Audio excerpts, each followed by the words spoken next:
lacagta igayso qiimaha ducada la yiraahdo ducada oo walaalkay aad ku bogsiiso ducadaas.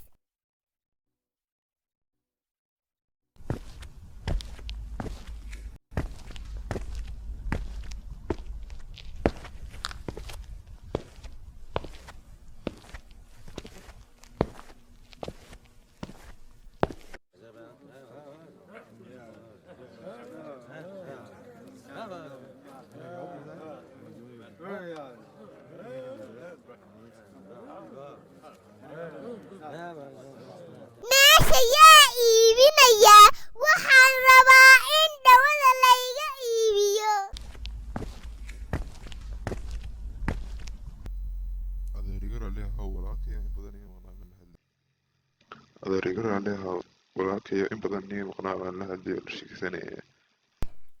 aniga walaalkay ayaa xanuunsanaya oo waxaan rabaa inaad ducada la yiraahdo ducada inaad iga iibiso.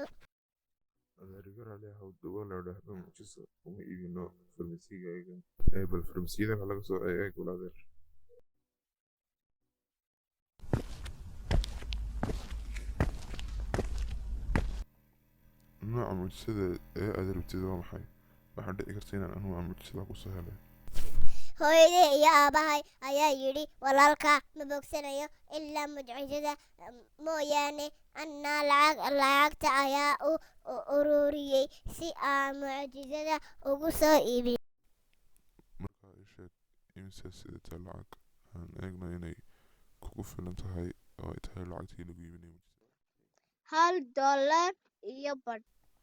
maasha allah way kugu filan tahay. haddaba imika waxaad samaysaa hooyadii aabbaygee si aan walaalkaa dib u soo siiyo oo ilaahayna u bogsiiyo insha allah.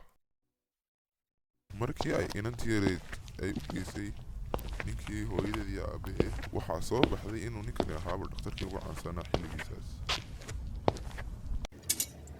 kadib markii dambe dhakhtarkii caanka ahaa qalliin bilaash ah ayuu u sameeyey inankii yaraa waana lagu guulaystay.